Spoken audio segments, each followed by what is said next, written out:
حضرت موسیٰ علیہ السلام کے دور میں ایک عورت تھی جو انتہائی خوبصورت لیکن انتہا کی بد کردار تھی۔ وہ اتنی خوبصورت تھی کہ کوئی بھی مرد اسے دیکھ کر اس سے برائی کیے بنا نہیں جاتا تھا۔ اس نے اپنے گھر میں ایک محل بنا رکھا تھا۔ محل میں تخت بنایا اور وہ تخت پر بیٹھ جایا کرتی تھی اور اس کے آس پاس مرد ہی مرد ہوتے تھے اور برائی کرنے والے ہر وقت موجود رہتے تھے۔ ایک دن وہ اپنے محل میں تخت پر بیٹھی ہوئی تھی۔ ایک نوجوان کا وہاں سے گزر ہوا جو کہ انتہائی عبادت گزار تھا۔ اس کا شمار عابدوں اور زاہدوں میں ہوتا تھا۔ جب اس نوجوان کی نظر اس عورت پر پڑی تو اس عورت کی ایسی تصویر ذہن میں بنی کہ جب وہ واپس گیا تو اس کا عبادت میں کسی طرح سے دل نہ لگا۔ اس نے ہر ممکن کوشش کی عورت کو اپنے ذہن سے نکالنے کی، لیکن عورت کے تصور کو ذہن سے نہ نکال سکا۔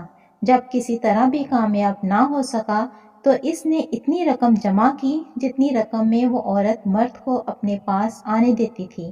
پھر وہ رقم لے کر اس عورت کے خیال سے اس طرف چل نکلا۔ جب وہ عورت کے پاس پہنچا اور تخت کے قریب بیٹھا تو اس کو خیال آیا، میں نے ساری زندگی اللہ کی عبادت کی، اللہ کے ڈر اور اللہ کے خوف میں گزار دی، اور آج اگر یہ کام کرتے ہوئے میں مر گیا تو اللہ کو کیا منہ دکھاؤں گا۔ بس یہ خیال آنا تھا تو اس کا جسم کانپنے لگا۔ اس نے عورت سے کہا کہ مجھے جانا ہے، مجھے کچھ ضروری کام یاد آ گیا ہے۔ عورت نے کہا چلے جاؤ، لیکن جس کام سے آئے تھے وہ تو کرتے جاؤ۔ نوجوان نے صاف صاف انکار کر دیا۔ عورت کے بار بار اصرار کرنے پر اس نوجوان نے کہا میں نے اپنی ساری زندگی اللہ کی عبادت میں گزار دی ہے اور اب یہ کام کر کے میں اللہ کو ناراض نہیں کر سکتا۔ وہ یہ کہہ کر وہاں سے چل نکلا اور عورت نے سوچا کہ میں حسین و جمیل اور اتنی خوبصورت عورت ہوں کہ آج تک جو بھی مرد میرے قریب آیا تو مجھ سے برائی کیے بغیر نہ رہ سکا۔ لیکن یہ کیسا نوجوان تھا جس کے دل میں اللہ کا اتنا ڈر تھا کہ اس نے مجھ جیسی خوبصورت عورت کو چھوڑ دیا اور چلا گیا۔ جب اس خیال نے اسے بار بار جھنجھوڑا تو اس نے سوچا کہ آج کے بعد میں یہ کام نہیں کروں گی اور اللہ سے توبہ کر لوں گی، اور وہ حضرت موسیٰ علیہ السلام کے پاس گئی کہ وہ اللہ کے نبی ہیں، میں ان سے جا کے دریافت کروں کہ میرے جیسی عورت کے لیے بھی توبہ کی گنجائش اللہ کے ہاں ہے یا نہیں۔ جب وہ عورت حضرت موسیٰ علیہ السلام کے پاس گئی تو حضرت موسیٰ علیہ السلام لوگوں کو تعلیم دے رہے تھے۔ عورت نے اس مجمع میں سے ایک مرد کو بلایا اور کہا کہ حضرت موسیٰ علیہ السلام سے کہو کہ جو فلاں عورت ہے نا وہ آپ سے ملنا چاہتی ہے۔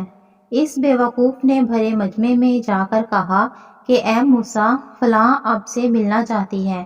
اب تو وہ نامی گرامی عورت تھی۔ حضرت موسیٰ علیہ السلام کو بہت غصہ آیا اور حضرت موسیٰ علیہ السلام نے بہت زیادہ سختی سے کہا کہ اسے کہو کہ یہاں سے چلی جائے، میں اس سے نہیں ملنا چاہتا۔ اس بندے نے جا کر عورت کو پیغام دیا کہ حضرت موسیٰ علیہ السلام کہتے ہیں کہ میں اس عورت سے نہیں ملنا چاہتا، اس سے کہو چلی جائے۔ وہ عورت ٹوٹے ہوئے دل کے ساتھ وہاں سے واپس چلی گئی اور راستے میں زاروں قطار روتی ہوئی رہی۔ دل میں یہ سوچتی گئی کہ شاید میں اتنی بری عورت ہوں کہ اللہ کے نبی بھی مجھ سے بات نہیں کرنا چاہتے، مجھے ملنا نہیں چاہتے، مجھے اب میری بخشش کسی بھی صورت نہیں ہو سکتی۔ گھر آ کر اس نے اپنے آپ کو کمرے میں بند کر دیا۔ اس سے کچھ پتہ نہ تھا، لیکن اس نے کہیں سے سنا تھا کہ جب اللہ کو منانا ہو تو سجدے میں اللہ سے معافی مانگو۔ وہ سجدے میں گر گئی، روتی رہی، گڑ گڑاتی رہی، اللہ سے معافی مانگتی رہی کہ اتنی دیر میں دروازے پر دستک ہوئی۔ اس نے سوچا کہ مجھ سے برائی کرنے کے لیے شاید کوئی نیا مرد آیا ہے، کیونکہ مردوں کا آنا جانا تو اس کے پاس لگا رہتا تھا۔ اس عورت نے کہا کہ کچھ بھی ہو جائے میں آج دروازہ نہیں کھولوں گی، لیکن دروازے کی دستک اور تیز ہو گئی۔ اس نے بالآخر ہمت کی اور ہمت کر کے دروازہ کھولا تو کیا دیکھتی ہے کہ سامنے اللہ کے نبی حضرت موسیٰ علیہ السلام کھڑے ہیں۔ اس عورت نے حیرانی سے پوچھا اے اللہ کے نبی، اے موسیٰ علیہ السلام، آپ میرے دروازے پر کیسے؟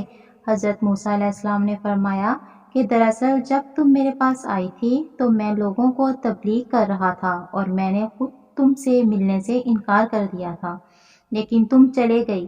تو حضرت جبرائیل علیہ السلام میرے پاس آئے اور اللہ کا پیغام لے کر آئے کہ اللہ پاک فرما رہے ہیں، اے میرے پیغمبر، میری ایک بندی آپ سے میرا راستہ پوچھنے آئی تھی، آپ نے تو اسے ڈانٹ ہی دیا، اور مجھے اللہ نے کہا کہ تم اس کے گھر جاؤ اور اسے جا کر کہو کہ آج تم نے توبہ کی ہے۔ تو اللہ تم سے اتنا خوش ہے کہ اللہ نے تمہارے سارے گناہ معاف کر دیے ہیں۔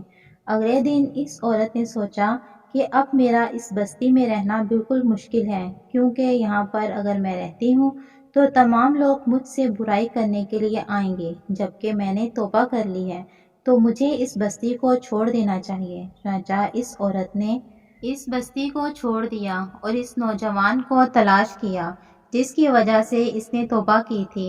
اس نے نوجوان کو ڈھونڈنے کے بعد جب اس کے گھر پہنچی تو اسے بتایا گیا کہ وہ آدمی عبادت کر رہا ہے، اور جیسے ہی فارغ ہوگا اس عورت کی اس سے ملاقات کروا دی جائے گی۔ وہ عورت گھر کے صحن میں بیٹھ گئی اور اس کا انتظار کرنے لگی۔ وہ نوجوان عبادت سے فارغ ہو کر کمرے سے باہر نکلا اور صحن میں عورت کو بیٹھے ہوئے دیکھا کہ شاید یہ یہاں پر بھی میرا ایمان خراب کرنے آ گئی ہے، اور میں نے تو اسے اتنی مشکلوں سے اپنے تصورات سے نکالا ہے۔